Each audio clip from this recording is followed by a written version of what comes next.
suis David Huette, donc je suis le responsable de la filière architecture des systèmes d'information. La filière architecture des systèmes d'information permet à nos étudiants de développer l'ensemble des compétences pour créer toutes les briques applicatives et matérielles d'un système d'information. Alors, la formation va commencer par les bases du réseau, parce que sans réseau, on n'est pas capable de faire communiquer toutes les briques applicatives ou matérielles. Puis ensuite, on va évidemment passer à la pratique avec Linux. Ça sera notre premier système d'exploitation. Une fois qu'on aura passé Linux et le réseau, on va commencer à s'intéresser en semestre 4 au monde Microsoft, donc avec évidemment Microsoft Active Directory, Azure avec AD Connect, et l'ensemble des briques applicatives vont commencer à devenir un peu plus complexes puisqu'on va commencer à créer des systèmes d'information à partir de ces deux premières briques de système d'exploitation. Un professionnel des systèmes d'information ne peut pas simplement faire de l'installation. Il doit intégrer les systèmes et les industrialiser.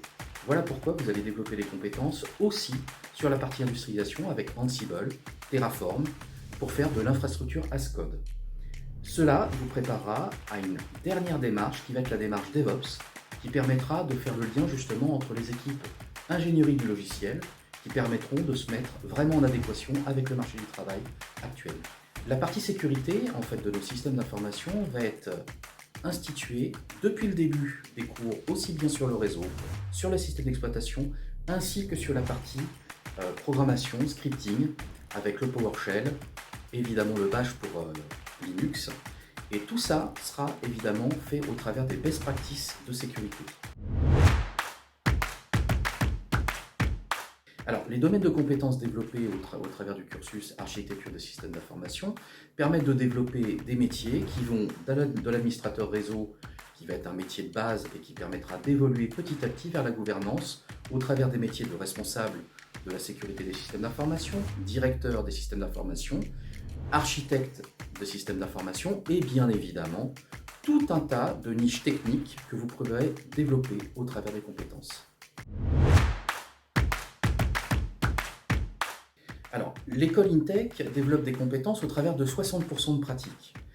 Ce qui nous intéressait, c'était de permettre aux étudiants de pouvoir travailler avec le même matériel qu'ils travailleraient en fait en entreprise.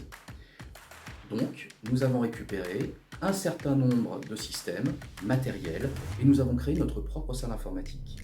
C'est notre terrain de jeu, notre bac à sable, qui nous permet de développer l'ensemble des compétences qui ne sera du coup limité que par notre créativité.